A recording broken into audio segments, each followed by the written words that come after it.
کا خیال رکھیں، جوڑ کا خیال رکھیں، ٹوٹنے سے امت کو بچائیں، اور اپنا گھر، اپنا محلہ، اپنی بستی، اپنا شہر، اپنا صوبہ، اپنا ملک اور پوری دنیا میں امن کی کوشش کریں۔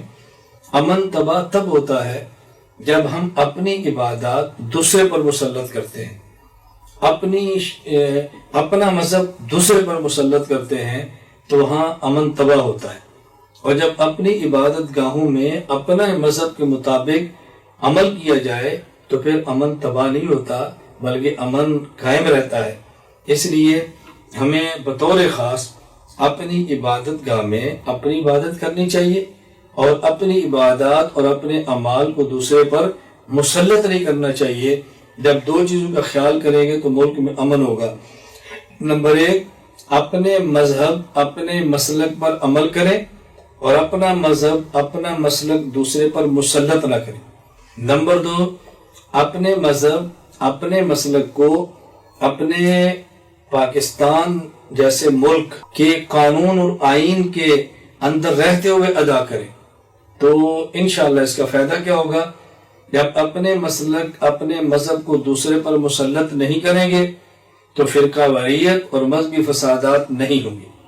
اپنے مذہب اور مسلک پر عمل آئین اور قانون کے دائرے میں رہ کر کریں گے تو پھر فسادات نہیں ہوں گے، دہشت گردی نہیں ہوگی، اور ملک ٹکڑے نہیں ہوگا۔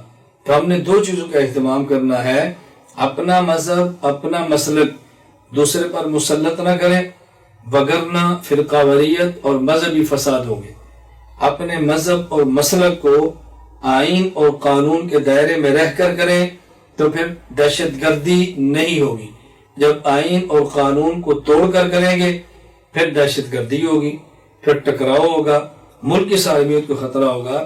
تو میں تمام حضرات سے گزارش کروں گا، ملک کی سالمیت، ملکی استحکام اور ملکی امن کا بے حد خیال کریں۔